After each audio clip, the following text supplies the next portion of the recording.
Hello friends, dear children. आज हम लोग एल्कीन की एक नई रिएक्शन के बारे में बात करेंगे जिसको हम ओजोनोलिसिस के नाम से जानते हैं। ओजोन मॉलिक्यूल का मल्टीपल बॉन्ड में एडिशन हो जाता है। जैसे कि हम जानते हैं multiple bond electrophilic addition reaction देते हैं। सो ये रिएक्शन रिप्रेजेंट करती है इलेक्ट्रोफिलिक एडिशन रिएक्शन को। तो अगर हम यहाँ पर बात करें कि किस प्रकार से ozone molecule electrophilic addition reaction देगा, तो देखते हैं यहाँ पर हमारा जो ओजोन मॉलिक्यूल होता है वो यहाँ पर रिजोनेंस हाइब्रिड होता है इस प्रकार से। This is ozone molecule. इस प्रकार से यहाँ पर इलेक्ट्रॉन ट्रांसफर होते हैं और ये रिजोनेंस हाइब्रिड नेचर यहाँ पर शो करता है। This is positive and this is negative, and in the similar way this oxygen atom is negative O positive and this is oxygen। और यहाँ पर इस प्रकार से भी हो सकता है O negative.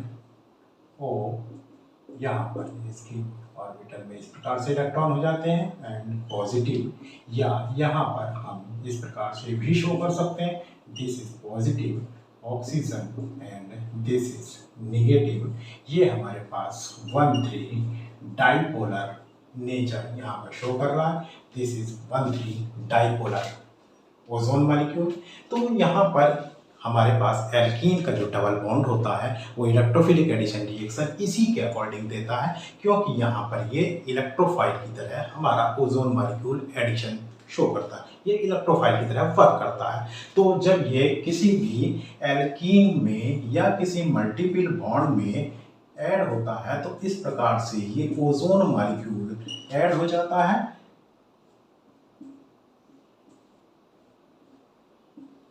This is ozone molecule और ये उसके बाद डिसोसिएट होकर यहाँ पर हमारा और ये एक ऑक्सीजन एटम यहाँ पर इस कार्बन एटम से जुड़ जाता है और एक यहाँ पर दूसरा, ये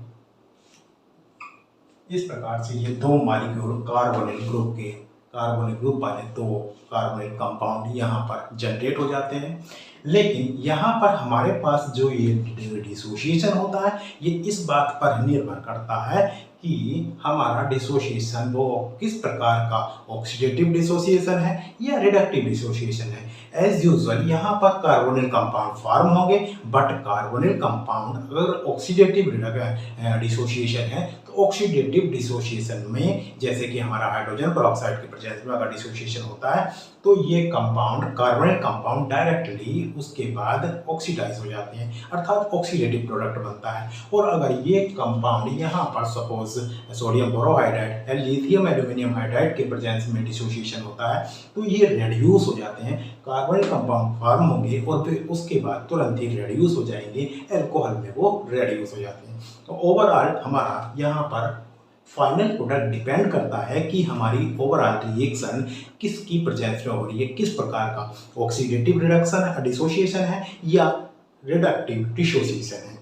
ये हमारे पास जो मैकेनिज्म है जिस प्रकार से 1,3 डाइपोलर यहाँ पर ओजोन मॉलिक्यूल है ये उसमें ऐड होता है, तो ये ओवरऑल 3 स्टेप प्रोसेस है। तो इस पूरी मैकेनिज्म को जो हमारा यहाँ ओजोन मॉलिक्यूल इस एल्कीन मॉलिक्यूल में ऐड हो रहा है तो ये ओजोनाइड मॉलिक्यूल फॉर्म होता है। बट ये ओजोनाइड मॉलिक्यूल डायरेक्टली फॉर्म नहीं होता। इस ओजोनाइड से पहले एक मोलोजोनाइड मॉलिक्यूल फॉर्म होता है जो कि डिसोसिएट होके दो अलग अलग फ्रैगमेंट में डिसोसिएट होता है और वो दोनों फ्रैगमेंट फिर से रीअरेंज होकर ऐड होते हैं, तब ये ओजोनाइड मॉलिक्यूल फॉर्म होता है। इस प्रकार से यहाँ पर अगर हम मैकेनिज्म की बात करें तो ये मैकेनिज्म को हम इस प्रकार से रिप्रेजेंट करते हैं। Ozonolysis of multiple bond is a multi-step process. Number 1, 1,3 dipolar ozone molecule adds into double bond of alkene and forms molozonide, and in the second step this molozonide molecule dissociates into two fragments,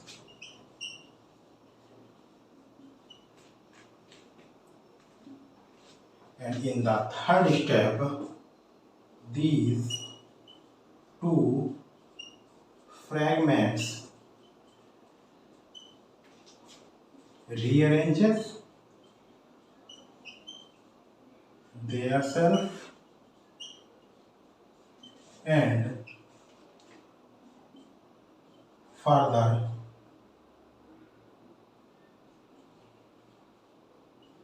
added to form ozonide molecule.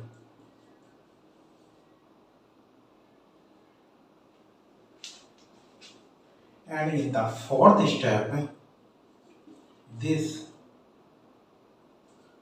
ozonide molecule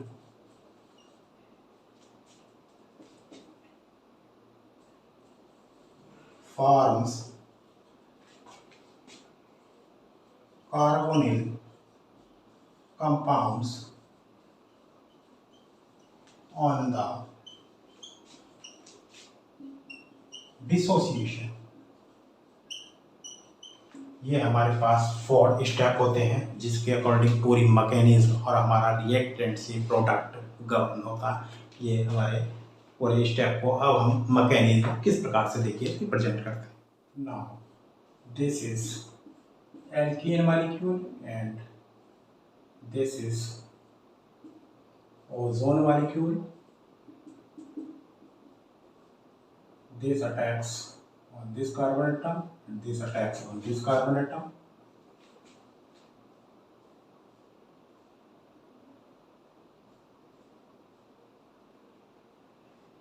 इस प्रकार से ये यहाँ पर bonding हो जाती है ना।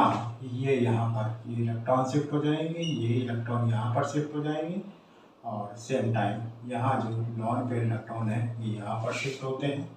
तो यहाँ पर ये फॉर्म होता है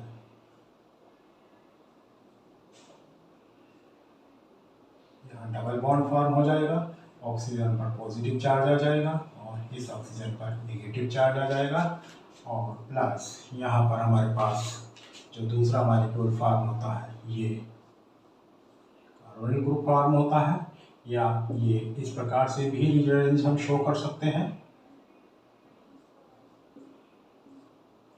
ऑक्सीजन यहाँ पर पॉजिटिव चार्ज रहेगा और ऑक्सीजन नेगेटिव यहाँ पर। इस प्रकार से यहाँ पर ये 2 फ्रेगमेंट्स, एक फ्रेगमेंट्स ये बनता है और दूसरा फ्रेगमेंट ये बनता है। And this molecule is called as molozonide. ना अब हमारे पास जो 2 फ्रेगमेंट्स बनते हैं वो दोनों फ्रेगमेंट्स यहाँ पर इस प्रकार से एडिशन रिएक्शन शो करते हैं। कार्बन यहाँ पर ऑक्सीजन और ऑक्सीजन नेगेटिव प्लस यहाँ पर हमारे पास है कार्बन इस प्रकार से डबल बॉन्ड ऑक्सीजन। तो यहाँ पर अब ये इस पर अटैक करेगा, सेम टाइम ये इस पर अटैक करेगा और यहाँ पर कार्बन यहाँ पर ऑक्सीजन के साथ ये बॉन्ड बन जाएगा। ये दोनों ऑक्सीजन एटम इस प्रकार से यहाँ पर रहते हैं। नाउ इसके बाद यहाँ पर जब डिसोसिएशन होता है तो ये डिसोसिएशन इस प्रकार से होता है ये डिसोसिएशन जब होगा तो इस प्रकार से यहाँ पर ये कार्बन एटम और ऑक्सीजन एटम, ये इसका बॉन्ड यहाँ ऑक्सीजन एटम का बॉन्ड ब्रेक हो रहा है, कार्बन एटम का बॉन्ड यहाँ से ब्रेक हो रहा है, दोनों के बीच एक नया बॉन्ड फॉर्म हो जाता है, अर्थात यहाँ पर डबल बॉन्ड बन जाएगा।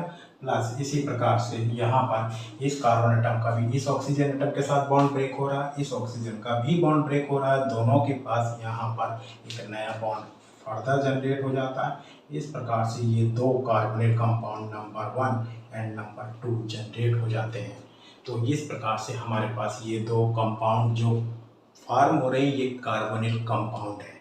ये हमारे पास जो फॉर्म होंगे या तो हमारे पास O3 हो, ओजोन हो, O3 के साथ में यहाँ पर जिंक और H2 हो या एसिटिक एसिड हो, इस सब के प्रेजेंस में जो यहाँ पर डिसोसिएशन के बाद प्रोडक्ट बनेंगे तो हमारे पास कार्बनिक कंपाउंड बनते हैं ना। यहाँ पर जो हमारा डिसोसिएशन हो रहा है, जो यहाँ पर डिसोसिएशन हो रहा है, ये जो हमारे प्रोडक्ट फॉर्म होंगे इसको किस प्रकार से हम रिडक्टिव डिसोसिएशन और ऑक्सीडेटिव डिसोसिएशन शो कर सकते हैं। सपोज लेट अस कंसीडर हमारे पास ये एक एल्कीन है R1C double bond C R double dash H। जब इसकी ओजोन की ओजोनोलिसिस एडिशन होगा तो यहाँ पर पहले ये मोनोजोनाइड बनता है R1 R1 और carbon R double dash H और दिस इज मोनोजोनाइड। ये अपने आप को रीअरेंज करके यहाँ पर जो कन्वर्ट करेगा R1C ये ओजोनाइड में अपने आप को कन्वर्ट करेगा R double dash and H ना। यहाँ से जो हमारा ब्रेक होगा, यहाँ से जो हमारा कंपाउंड ये ब्रेक होगा, ये दो कार्बोनिल कंपाउंड यहाँ पर फॉर्म होंगे, कार्बन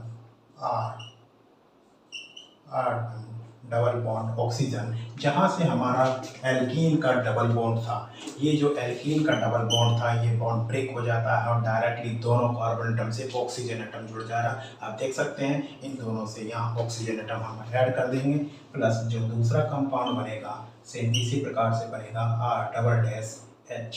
ये हमारे पास कार्बनिक कंपाउंड जनरेट होगा। बट यहाँ पर अगर हम रिडक्टिव डिसोसिएशन करेंगे, तो इसका रिडक्शन हो जाएगा, और ऑक्सीडेटिव डिसोसिएशन करेंगे तो ऑक्सीडेशन हो जाएगा।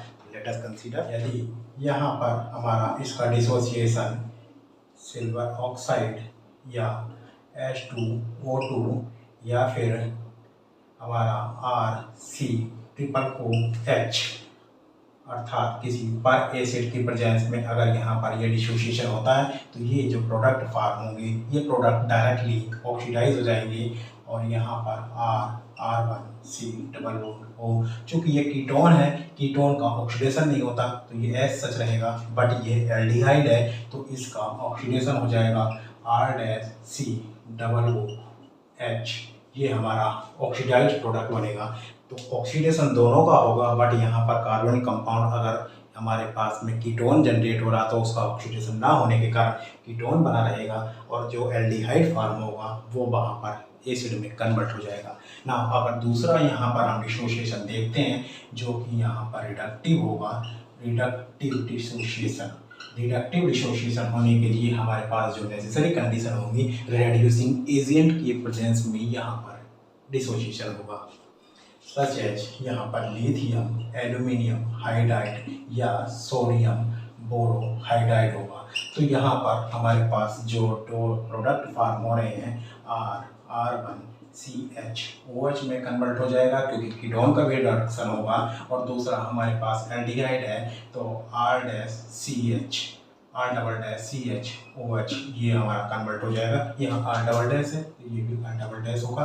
तो इस प्रकार से आप देख सकते हैं अगर हमारे पास नॉर्मल कंडीशन है, जैसे हमारे पास जिंक की कंडीशन है, यहाँ पर हम ब्रेक कर रहे हैं तो जिंक है, हाइड्रोजन है, तो ये हमारे पास कार्बोनिल कंपाउंड जनरेट होंगे, लेकिन रिडक्टिव डिसोसिएशन करेंगे तो ये रिडक्शन होके सीधे रेड्यूस हो गई ये अल्कोहल में कन्वर्ट हो जाएगा। और यदि ऑक्सीडेटिव डिसोसिएशन है तो ये ऑक्सीडाइज होके सीधे सीधे कार्बोक्सिलिक एसिड में कन्वर्ट हो जाता है और हमारे पास ये इस प्रकार से प्रोडक्ट फॉर्म होते हैं। तो ये हमारे पास ओवरऑल सिंथेसिस यहाँ पर इन कार्बोनिल कंपाउंड की, एसिड्स की और अल्कोहल की होती है। और ये कंप्लीट प्रोसेस ओजोन मॉलिक्यूल का एल्कीन में एडिशन और उसके बाद डिसोसिएशन, पूरा process, this is called as ozonolysis. इसको हम ओजोनोलिसिस के नाम से जानते हैं और ये बहुत ही इम्पोर्टेंट मेथड है जो कि हमें किसी भी कंपाउंड में मल्टीपल बॉन्ड की प्रेजेंस शो करता है। मल्टीपल बॉन्ड को डिटेक्ट करने का ये बहुत ही इम्पोर्टेंट और बहुत ही अच्छा एक मेथड है। तो एक एग्जांपल के हिसाब से, अगर एग्जांपल को लेकर अगर हम बात करें, लेट अस कंसीडर एक एग्जांपल हमारे पास C4H8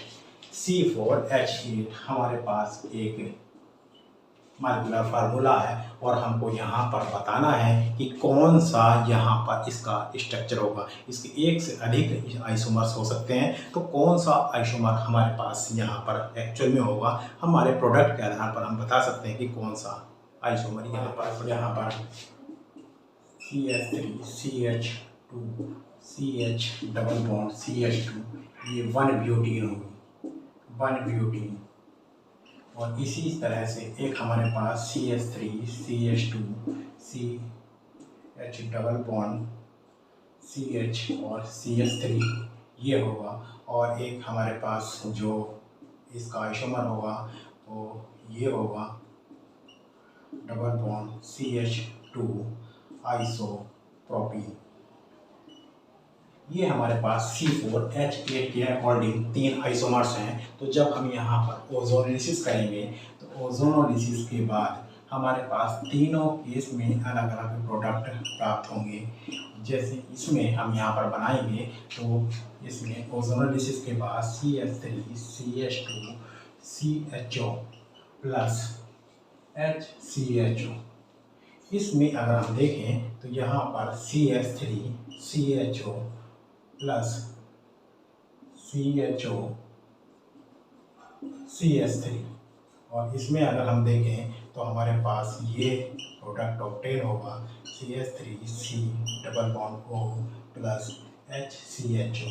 तो आप देख सकते हैं यहाँ पर हमारे पास ये दोनों प्रोडक्ट ऑब्टेन हुए, यहाँ पर ये दोनों प्रोडक्ट ऑब्टेन हुए और यहाँ पर ये दोनों प्रोडक्ट ऑब्टेन हुए। तीनों आइसोमर में डिफरेंट टाइप के प्रोडक्ट ऑब्टेन हो रहे हैं। यहाँ पर जैसे कि हमने बताया है कि प्रोडक्ट लिखने का तरीका, आप यहाँ डबल बॉन्ड को ब्रेक कर देते हैं। डबल बॉन्ड को ब्रेक करने के बाद दोनों कार्बन एटम से ऑक्सीजन एटम जोड़ देते हैं तो हमें प्रोडक्ट प्राप्त हो जाता है। तो यहाँ पर हम ये बता सकते हैं कि हमारे पास जो प्रोडक्ट दिए गए हैं, लेटस यहाँ पर हमको ये एसीटोन मॉलिक्यूल दिया गया है, फॉर्मल्डिहाइड मॉलिक्यूल दिया गया है। तो इसका मतलब क्या होगा कि C4H8 के अकॉर्डिंग जो हमारा यहाँ पर रिएक्टेंट मॉलिक्यूल है वो होगा। और यदि हमारे पास हमको एसिटाल्डिहाइड मॉलिक्यूल, 2 एसिटाल्डिहाइड मॉलिक्यूल दिए गए हैं, तब हमारे पास जो आइसोमर होगा C4H8 के अकॉर्डिंग वो हमारे पास ये 2 ब्यूटीन होगी, जो कि यहाँ पर ये 2 ब्यूटीन।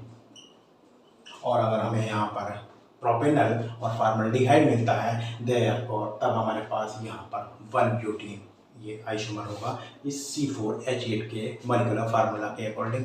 इस प्रकार से हम यहाँ पर ओजोनोलिसिस के माध्यम से एक स्ट्रक्चर में कहाँ पर डबल बॉन्ड प्रेजेंट है बहुत इजीली, बहुत अच्छे तरीके से यहाँ पर मेजर कर सकते हैं। इसी मॉलिक्यूल को हम 2 मेथिल प्रोपीन भी लिख सकते हैं, 2 मेथिल प्रोपीन। ओजोनोलिसिस एक बहुत अच्छा मेथड है यहाँ पर हमारे पास किसी भी कंपाउंड में डबल बॉन्ड की लोकेशन को डिटेक्ट करने का, जिसके आधार पर हम इजीली बॉन्ड की लोकेशन को डिटेक्ट करते हैं।